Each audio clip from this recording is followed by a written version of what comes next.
Génial, c'est les vacances et le long week-end pascal qui débute.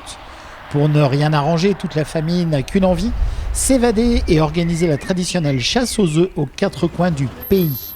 Aïe, mauvaise idée en ce moment.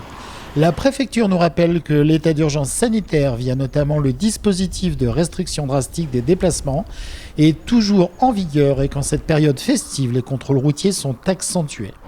Oui, l'objectif c'est de continuer à ce que ça se passe bien, comme l'a indiqué la préfète ce matin dans son audioconférence, c'est de mettre en place un contrôle à la fois sur le confinement, à la fois sur la vitesse et en dernier lieu vérifier qu'il n'y a pas des gens qui profitent effectivement de cette période de vacances pour se rendre en Lozère. Dans notre département, la préfète mobilise à nouveau massivement les forces de sécurité intérieure et ce ne sont pas moins 100 militaires de la gendarmerie et 50 agents de police qui seront chargés de veiller ce week-end au strict respect des mesures de restriction des déplacements.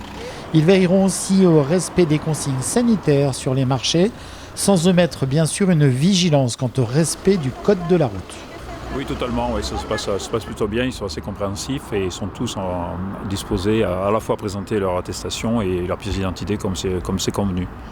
La communication qui est faite depuis plusieurs semaines maintenant a porté ses fruits et les gens sont relativement disciplinés.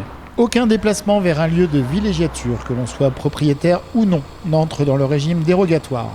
La règle est de rester dans son lieu de confinement. Par ailleurs, les établissements recevant du public, les locations saisonnières, les gîtes, les campings et les chambres d'hôtes doivent toutes rester fermées. Écoutez, l'observation que nous en faisons, que ce soit en zone police ou gendarmerie, c'est qu'effectivement ça se passe plutôt bien. On a à peu près 1,5% de verbalisation sur le nombre de contrôles qui sont de l'ordre de plusieurs milliers, donc ça se passe plutôt bien.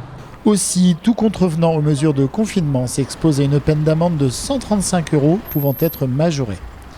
Partir, c'est prendre le risque de transporter le virus ou de vous exposer alors que vous ne l'étiez pas.